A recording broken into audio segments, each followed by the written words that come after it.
Herkese merhabalar. Tekrardan kanalıma hoş geldiniz. Yepyeni bir videoyla karşınızdayım.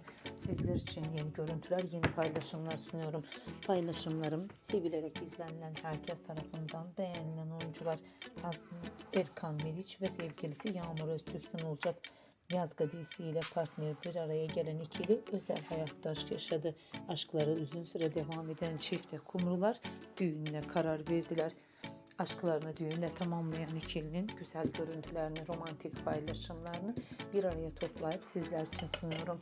Umarım beğenirsiniz. Şimdilik benden bu kadar. Yepyeni videolarımda yeniden buluşmak üzere. Hoşça kalın, sağlıcakla kalın arkadaşlar.